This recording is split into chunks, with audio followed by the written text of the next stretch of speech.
메리 크리스마스. 창조주 하나님께서 어린 아기로 이 세상에 오셨습니다. 이것은 정말 기쁘고 즐거운 소식입니다. 그런데 이 기쁨과 즐거움을 모든 사람들이 다 맛보는 것은 아닙니다. 겸손하고 또 가난한 심령을 가진 사람들만이 맛볼 수가 있습니다. 마음이 교만하고 부유한 사람들은 이 기쁨을 맛보지 못하고 오히려 심판을 받게 됩니다. 우리가 가난하고 겸손한 심령이 되어서 아기 예수님을 영접하고 예수님이 주시는 그 기쁨을 맛볼 수 있기를 기도합니다. 1절을 보겠습니다. 전에 고통받던 자들에게는 흑암이 없으리로다. 옛적에는 여호와께서 스불론 땅과 납달리 땅에 멸시를 당하게 하셨더니 후에는 해변길과 유단 저쪽 이방의 갈릴리를 영화롭게 하셨느니라. 예수 그리스도의 복음의 빛이 비친 것은 갈릴리 지방입니다. 왜 예수님께서 이 갈릴리 지방에서 복음 역사를 시작했을까요? 이것은 역사적 배경을 이해해야 됩니다. 솔로몬 이후에 남유다와 북이스라엘로 나눠지게 됩니다. 북이스라엘의 초대 왕이 여로보암입니다. 여로보암은 북이스라엘 사람들이 남쪽에 있는 성전에 못 가게 하려고 남북에 휴전선, 울타리를 쳐버리고 또 거기에 송아지 우상을 2개나 만들었습니다. 레위인이 아닌 사람들을 제사장으로 세우고 여호와의 절기도 나름대로 바꿨어요. 하나님의 사람이 여로보암에게 회개의 메시지를 전했지만 회개하지 않았습니다. 그 여로보암의 후에 일어나는 왕들도 여로보암의 길을 따라서 똑같이 우상숭배를 했습니다. 그 위에 엘리야, 엘리사, 호세아, 아모스 이런 선지자들이 와서 책망을 해도 회개하지 않았어요. 하나님께서는 아수르를 통해서 북이스라엘을 망하게 하셨습니다. 아수르 사람들을 그 북이스라엘에 이주시키고 북이스라엘 사람들을 아수르로 이주시켜서 혼혈족이 되게 하고 혼합종교가 되어서 마치 북이스라엘, 특히 갈릴리 지방은 이방화되었습니다. 그래서 본문에 보면 이방의 갈릴리라는 말이 나옵니다. 남유다 사람들은 갈릴리 사람들을 이방인이라고 개나 돼지처럼 무시를 했습니다. 이러한 무시를 700년 동안 받았어요. 그 아수르 이후에 바벨론, 페르시아, 그리스, 로마의 통치를 받으며 그들은 너무 무시받고 고통스럽고 슬프고 아팠습니다. 그러나 그를 통해서 그들은 겸손해졌고 메시아를 갈망했어요. 그때 예수님께서 그곳에 오셔서 복음 역사를 시작하시고 하나님 나라의 복음을 전했습니다. 예수님의 11 제자가 다 갈릴리 출신이에요. 가룟 유다 빼고 또 예수님이 갈릴리에서 죽은 자를 살리시고 나병, 중풍병자 이런 자들을 고치시고 오병이로 5,000명을 먹이고 바람과 바다를 잔잔케 하시고 또 놀라운 모든 기적들을 행하셨습니다. 거기서 산상보훈을 가르쳤어요. 그래서 갈릴리가 영화롭게 되었고 갈릴리 사람들이 영화롭게 되었습니다. 우리나라도 마찬가지죠. 일제 36년을 거치고 또 6.25를 거치면서 우리는 정말 무시받고 멸시를 받았어요. 너무 가난하고 병들고 힘들게 살았습니다. 그러나 우리가 가난하고 갈급한 심령이 되어서 그리스도를 갈망할 때 여기에 복음이 오고 우리는 세계 10대 교회들의 대부분이 우리나라에 있게 되었고 세계에서 선교사를 2번째로 많이 파송하는 나라가 되었습니다. 하나님은 우리 대한민국을 영화롭게 하셔서 경제 수준이, 생활 수준이 세계 6위라고 나온 것을 보았습니다. 또 세계에서 영향을 가장 많이 끼치는 나라들 중에 7위가 되게 하셨습니다. 이렇게 우리가 겸손하고 갈급한 심령이 될 때 하나님께서는 우리를 영화롭게 해주십니다. 2절과 3절을 보겠습니다. 흑암에 행하던 백성이 큰 빛을 보고 사망의 그늘진 땅에 거주하던 자에게 빛이 비추도다. 주께서 이 나라를 창성케 하시며 그 즐거움을 더하게 하셨으므로 추수하는 즐거움과 탈취물을 나눌 때의 즐거움같이 그들이 주 앞에서 즐거워하오니. 갈릴리에는 캄캄한 흑암이 내려와 있었습니다. 이 흑암은 사망 권세예요. 우리가 한번 죽는 것으로 끝나는 게 아닙니다. 그 외에는 심판이 있고 둘째 사망이 있습니다. 그 사망이 살아있는 사람들의 마음에 그늘을 만들어요. 우울함 또는 두려움, 불안, 염려를 만듭니다. 그런데 우리 예수님께서 큰 빛으로 돋는 해와 같이 그곳에 오셨습니다. 우리 예수님을 믿으면 죽어도 살고 또 영생을 얻고 하나님 나라에 가서 영원히 살게 됩니다. 뿐만 아니라 우리 예수님을 믿으면 살아서도 그 사망이 주는 그늘이 없어지게 됩니다. 특히 여기 우울증, 또 슬픔, 또는 그 마음에 있는 근심, 불안 이런 것을 없애고 큰 기쁨을 주십니다.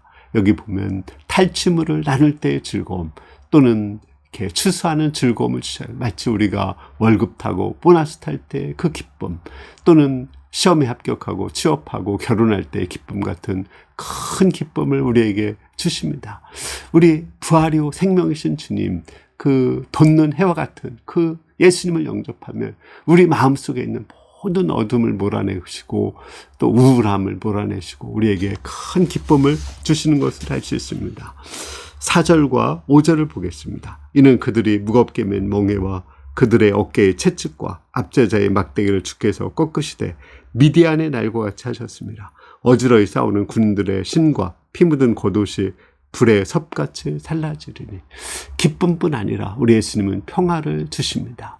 우리 예수님께서는 그 압제자의 그 막대기, 채찍, 멍에를 다 꺾으십니다. 이제는 더 전쟁이 필요 없게 군화라든지 군복을 다 불태워서 없애주십니다. 예수님은 완전한 평화를 주십니다. 여기서 압제자는 누구를 말할까요? 물론 북이스라엘을 압제했던 나라는 아까 말한 것처럼 아수르나 바벨론이나 페르시아나 그리스나 로마를 말합니다.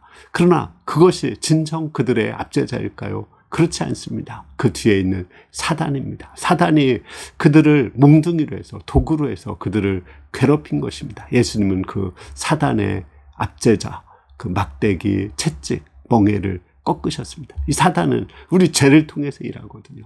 예수님은 십자가에 피 흘려 죽으심으로 죄를 없애주셨습니다. 또 부활하신 주님은 사단의 머리통을 박살내셨습니다. 예수님은 다시 오실 때 사단을 잡아서 불못에 던질 것입니다.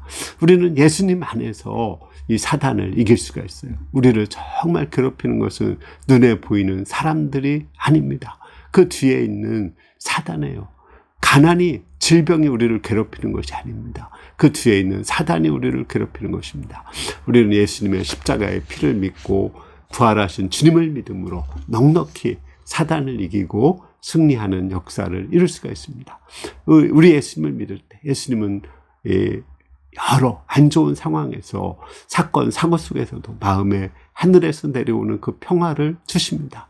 다윗이 압살롬에게 쫓겨서 피난 갈 때도 단잠을 잔 것처럼 우리 예수님이 폭풍우 속에서도 숙면을 취한 것처럼 하나님께서는 우리에게 하늘에서 내려오는 참 평화를 주십니다. 우리에게 이러한 영광과 또는 평화와 기쁨을 주는 그 이유가 무엇일까요? 이러한 반전이 일어나는 이유가 무엇일까요? 우리 6절, 7절을 보겠습니다. 이는 한 아기가 우리에게 낳고 한 아들을 우리에게 주신 바 되었는데 그의 어깨에는 정사를 메었고 그의 이름은 기묘자라 모사라 전능하신 하나님이라 영존하신 아버지라 평강의 왕이라 할 것입니다.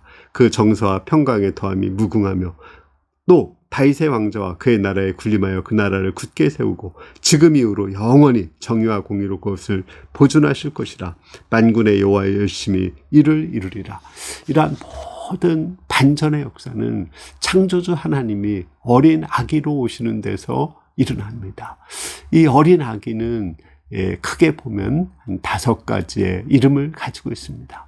그 아기의 이름을 통해서 우리는 참 그 평화와 기쁨과 영광을 얻을 수 있습니다. 첫 번째로 우리 아기 예수님은 기묘자 모사라고 했습니다. 기묘자 모사라는 것은 이렇게 원더풀 카운슬러, 놀라운 상담자라는 거예요. 우리 상담의 핵심은 경청과 공감이죠. 예수님은 십자가에서 우리의 고통과 아픔과 슬픔을 다 경험했기 때문에 우리의 모든 아픔과 슬픔을 공감하시고 경청하시고 해결해 주시는 놀라운 상담자가 되십니다. 두 번째로 우리 예수님은 전능하신 하나님이십니다. 우리 하나님은 예수님은 천지를 창조하신 분이고 죽은 자를 살리시는 분이십니다. 따라서 100세 된 아브라함에게 아들을 주실 수 있는 그러한 전능하신 분이십니다. 뿐만 아니라 전능이라는 것은 여자의 젖가슴이라는 뜻이 있어요. 거기서 이제 자궁이란 말까지도 사람들은 유추해 봅니다. 어린아이가 자궁 속에 있을 때, 엄마의 젖을 빨고 있을 때 너무 행복하고 부족함이 없죠. 그와 같이 우리 예수님은 우리에게 부족함이 없이 모든 것을 채워주시고 넘치도록 채워주시는 분이십니다. 아브라함이 하나님을 믿고 하나님이 주신 이삭을 번제로 드릴 수도 있었습니다. 세 번째로 우리 예수님은 영존하시는 아버지가 됩니다. 아버지는 우리의 공급자고 우리의 필요를 채워주시는 분이고 우리를 이렇게 여러 가지 고통과 아픔에서 보호해 주시는 분이시죠.